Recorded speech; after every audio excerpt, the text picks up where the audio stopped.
Welcome back to the Mysteries in Depth. In the last mission, Mulligan bested Connacht and the Devil Slayers. If Connacht is going to be able to defeat Mulligan and the Forces of Dark, he is going to have to approach things differently. About 5 months have passed since the last journal entry. The tremendous defeat by Mulligan's army had crushed Connacht's faith in his leadership. As he was preparing to return to Gower, he was halted by Damas and Mildred. They told him that without his leadership, none of the army would have returned from Mulligan's deadly trap. Damas stated frankly that Lankerfen needs him, and that if its walls were to fall, Gower's doom would be close behind. Still, Connacht was doubtful. Never before had he fought against a tactician as devious and brilliant as Mulligan. It was then that Mildred announced his plan.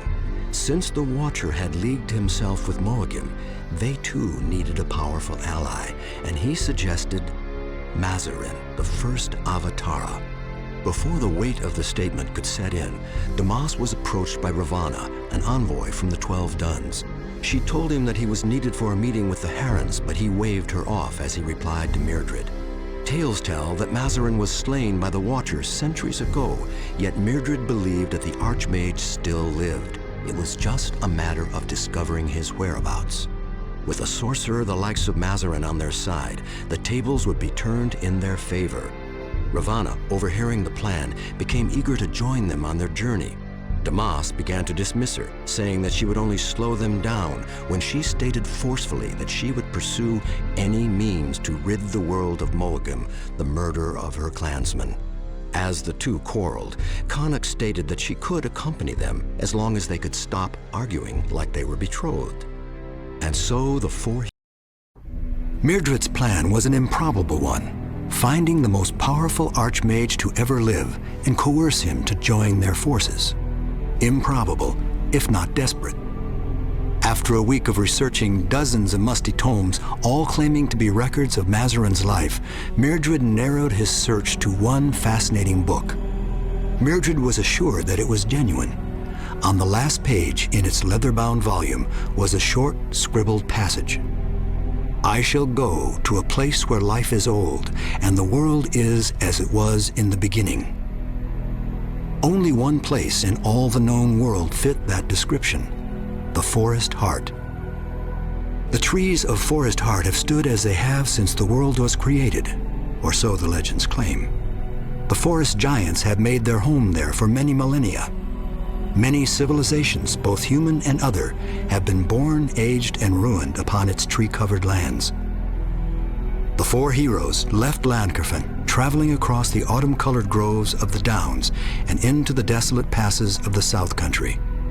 Within a few weeks, they came to the towering edges of the Forest Heart. A damp, shadow-embraced land grew beneath the colossal arbors.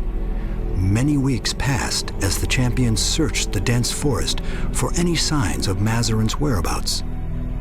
In the nights, Mildred studied the tomes he carried with him, searching for any possible clue to aid them. Damas and Ravana's constant quarreling became more playful, and Connacht spent most of his time hunting game and scouting the dense wilderness before them.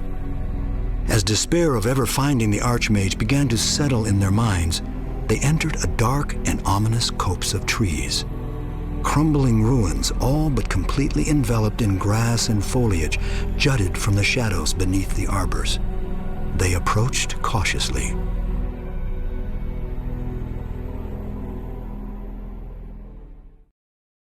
Connacht, having been defeated by Mulligan, was planning to return to Gower in shame, but thankfully Mildred and Damas stopped him.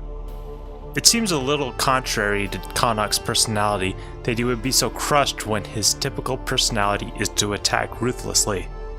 I would envision him more of the kind of guy that would recklessly attack to the death. I guess even Connacht feels down at times and needs someone to help him out. On the other hand, he is probably thinking that he would not be able to defeat Mulligan as things stand, so he might as well return to Gower and protect them at the very least. Mildred had other plans though. His plan was to discover the whereabouts of Mazarin and seek his aid. Mazarin was the most powerful of human archmages, and he became the first Avatara when he created the Citadel of Iluin. The Wolf Age manual tells us that sorcerers, dreamers, summoners, and diabolists came from across the world to study and learn there. Their knowledge rivaled that of the Kalyak. Mazarin was defeated by Belial under a sea of undead thrall a few centuries before the start of this game. His defeat was the most salient of victories for the Dark during the Wind Age. Mazarin also has a few flavor text in Myth 3 The Wolf Age that tells us more about him. The archmage Mazarin called forth the most powerful mages of the known lands to his domed palace of Iluin. For the first time, practitioners of magic spoke openly of their rituals and ceremonies. After a long night of feasting and conversation, Mazarin proposed a union between the gathered spellcasters.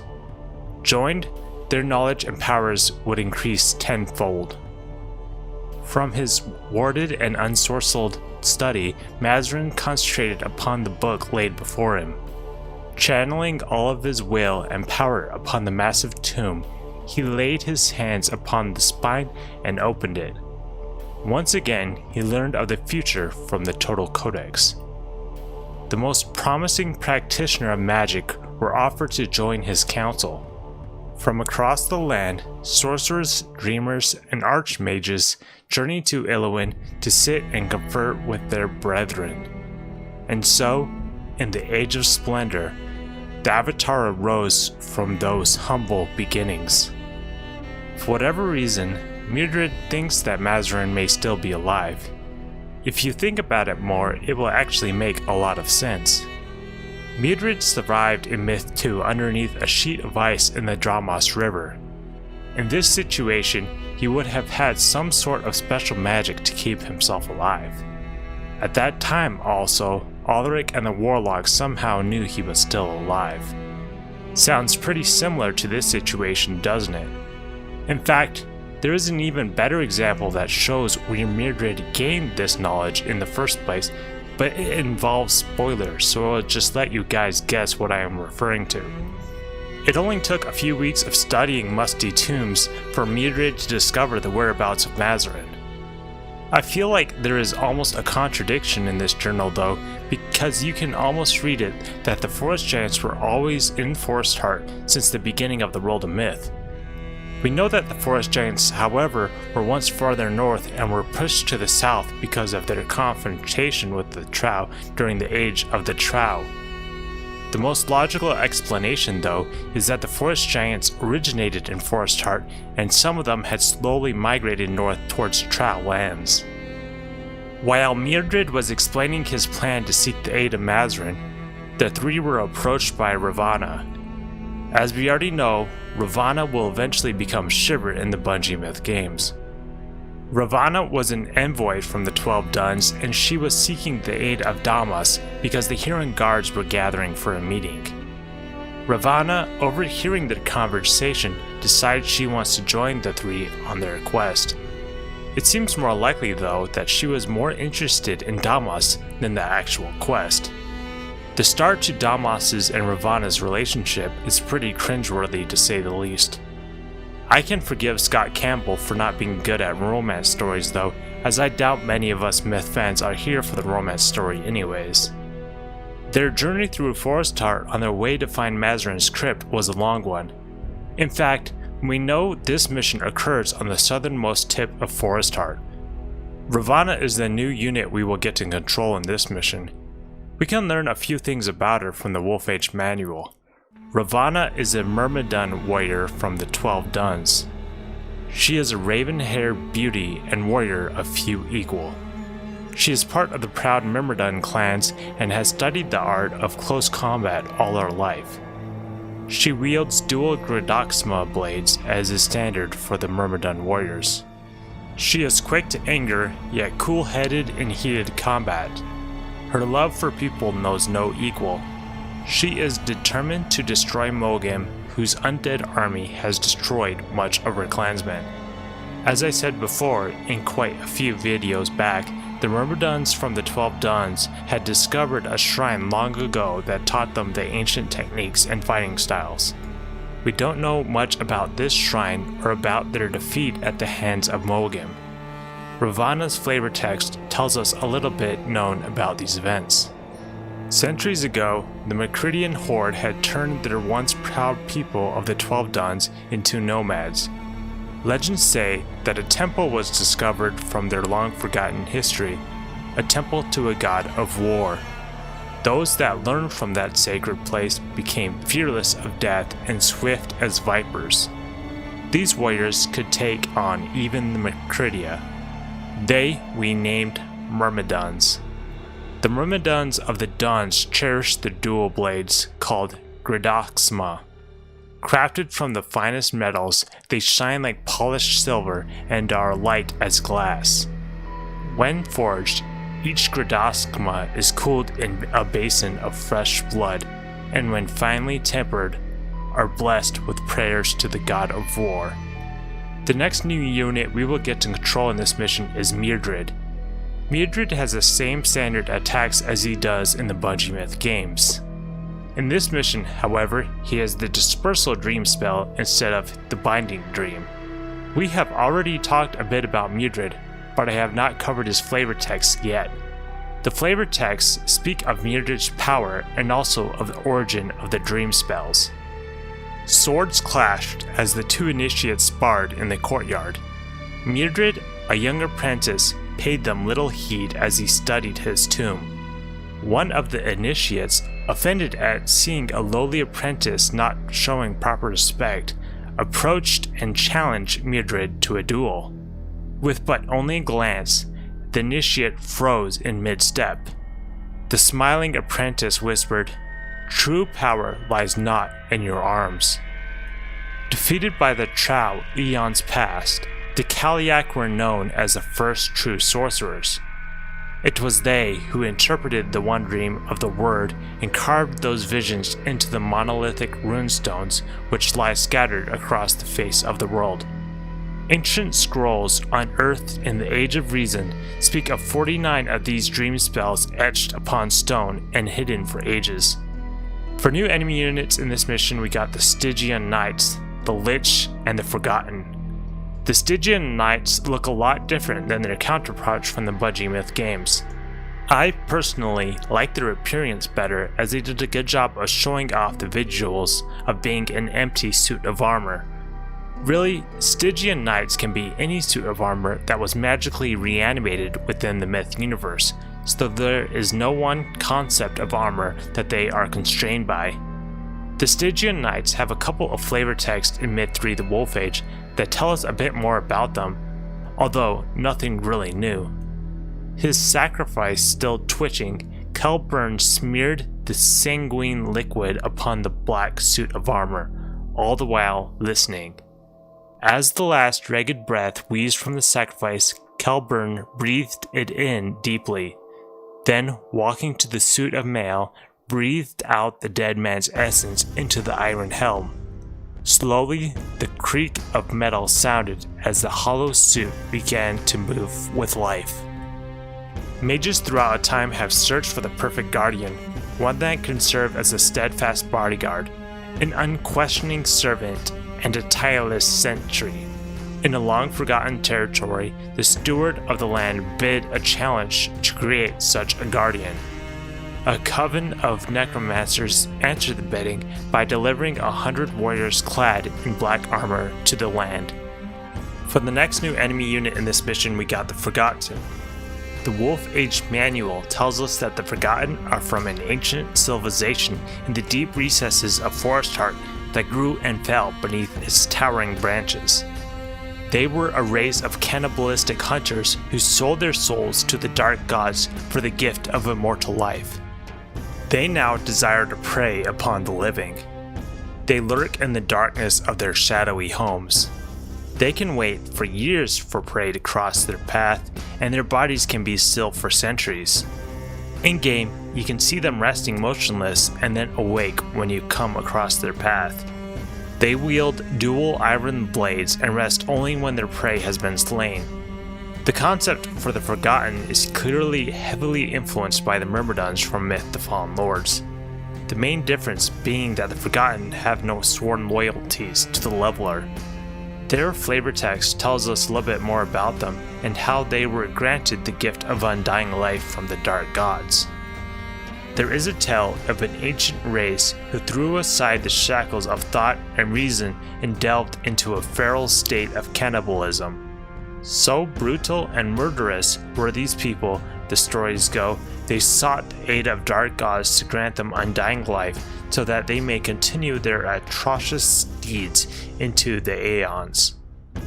Without the need to breathe or eat, the deathless ones crouch along the forest paths and wait for trespassers into the realm. So long they can wait, the lichens and weeds that grow about and upon them sometimes completely obscure their withered forms. The last new enemy unit in this mission is the Lich. During the Great Cleansing, the daughters of a remote village were killed for practicing ancient magical rituals, and the women were thrown into their village well and drowned. Centuries later, the Watcher found their dead spirits screaming from beyond the grave for vengeance, in which the Watcher obliged them. These long-dead sorceresses have become the commanders of the Watcher's army. The only confusing part about this is that why are they out here in the middle of nowhere if they are commanders within the Watcher's army?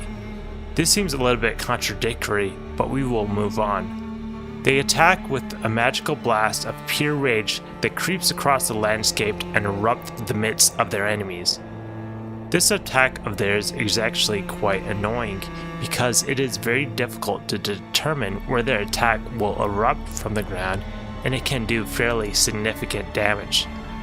The flavor text tells us more about the origins of the Lich. Dragged to the edge of the well, she was questioned one last time.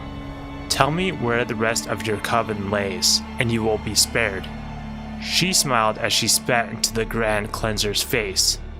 The rough hands then hurled her, screaming from the rocky precipice into the freezing waters far below. A fate from which the Grand Cleanser planned for all practitioners of the black arts. Slowly she awoke in the cold waters, the tatters of her dress billowing and spinning. A voice had beckoned her. She drifted slowly towards the voice until her glassy eyes could see the lanky figure standing on the edge of the well. The voice came again. "Serve me and you will have your revenge." The memory of hatred burning again, she drifted towards her new master. I honestly like the lore behind the Lich, but in practice, these enemies are a bit more annoying than anything, as they are very hard to kill, but they are unpredictable with their attacks and thus can leave your forces hurting if you are unlucky. Now let's jump into the mission.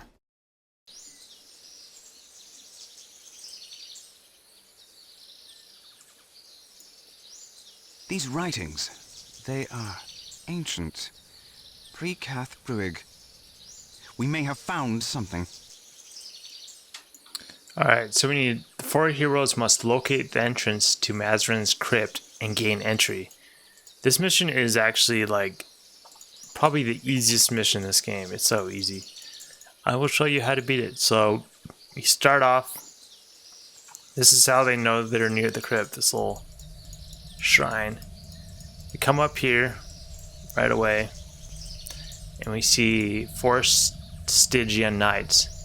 Like I said, they look pretty cool, don't they? You can see right through them. Alright, so once we get close to them, they will activate. So we're just going to go ahead and attack them real quick.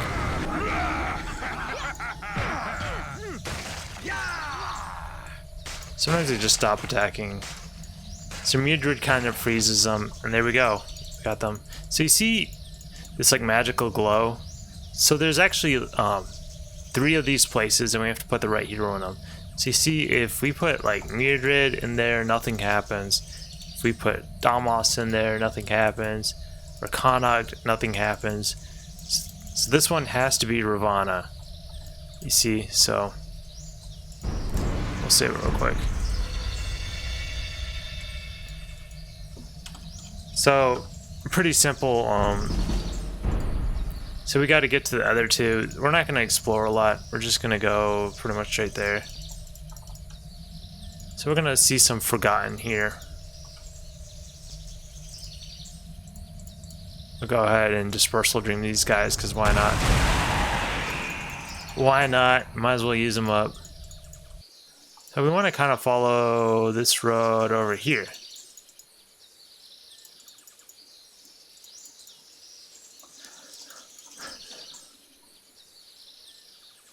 There's a lich. She's just kind of chilling there. We don't really want to fight these lich though. We come over here and then there's oh, I missed it. Hold on a second. I think I gotta go. Did I miss it back here? Oh, I wanted to go down here. Oh, I didn't go quite the wrong path, right path, but we'll just follow this river right down here. There's another lich over here somewhere. There she is. The lich sucks, so we're gonna try to avoid her. If we kind of run around her, she won't bother us. So here's the next rank. It's kind of straight south. I was trying to go this route and go along this road, but I went the wrong way. Doesn't really matter. We'll kill these guys real quick.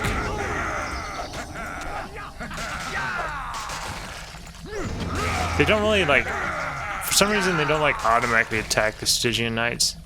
So this one is actually Damas, or not Damas, Mildred. So we can just leave Mildred behind. He'll be fine. You know, I'm just leaving him there because it's easier than trying to come back and control them all. So we come across the river. We'll save it real quick again. Might as well. It's kind of doubtful that I'll have to load in this map. It's so easy. So you come over here. So here's this crypt. Well, let's go a little closer so I can show it to you. So you see some Stygian Knights controlling this. There's three on each side. We can only see them. And then here's the entrance to the crypt. So, some sort of symbol on it. I don't know. You can't really... I didn't really try to make any of this out. Anyways, let's go to the north. Some more ruins in here.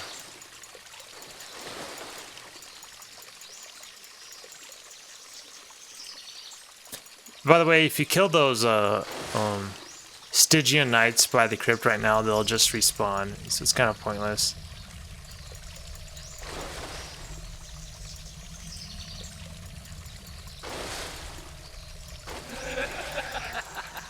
So here's one of the liches. We're gonna try to pull her away from the water so we can kill her.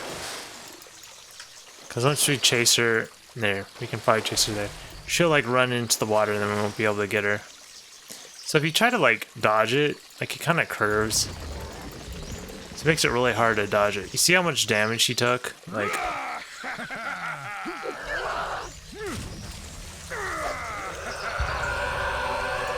Yeah, luckily Damas has 6 seals, so he's good. So we can go kill these Stygian Knights.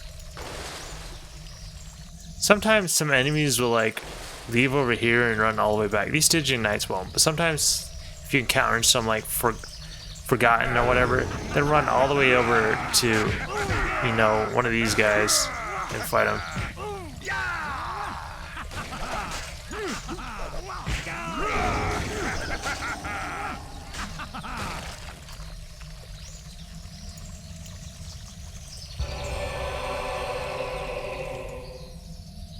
Oh, you know what? This was Connacht's one. I screwed up.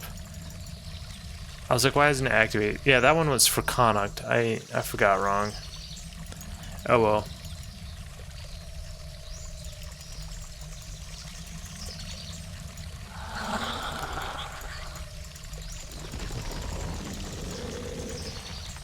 She wants to run in this river, which is really annoying. Luckily, Connacht has some good range with his long axe. Okay, he's gonna run all the way back to, whatever. So let's leave him in there. We'll just run him back. He's probably running all the way over to Ravana, which is fine. So we're gonna go put Connacht in that other circle.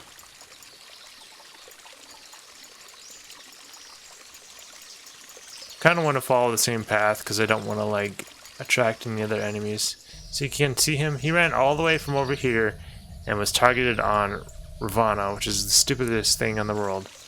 But it is what it is. So Ravana, take care of this punk. No problem. No problem. Alright, we'll run around this lich.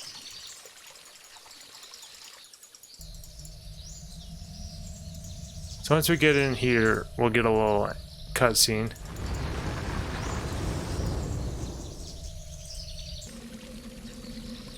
So we can see the Crypt of Mazarin opened halfway. So what you gotta do next is you gotta bring these guys down to here. Kind of makes you wonder though, like if oh,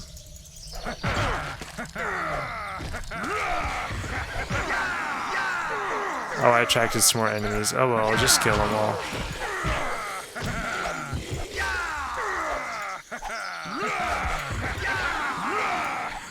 That's alright, we'll heal up when we get to Damas. Might as well take the extra kills. Why not? It's because I went the other route. If I wasn't fast forward, I could have used some dispersal dreams on them, but whatever. I'm not that worried about it.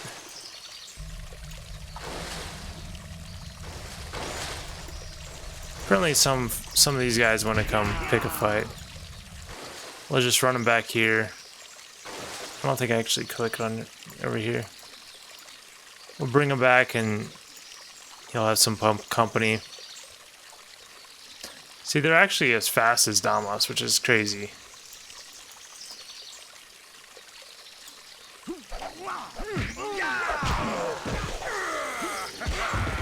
Okay, now heal Connacht.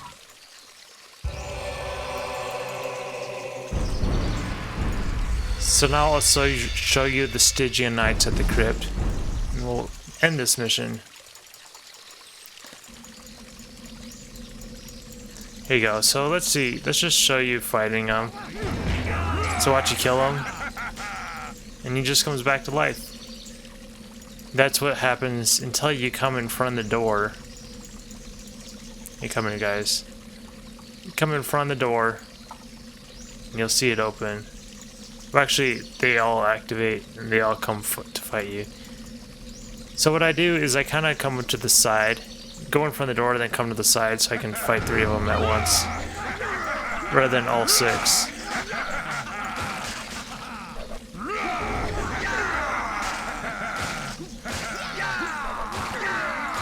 And that's the mission. That's as simple as it is.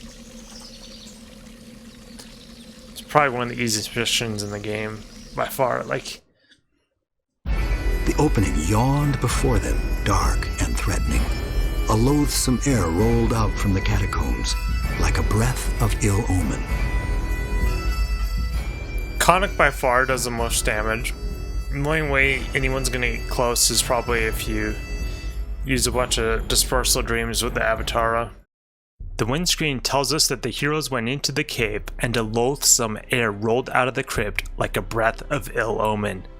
We are not welcome in the cave, and we will have to fight our way to get to Mazarin.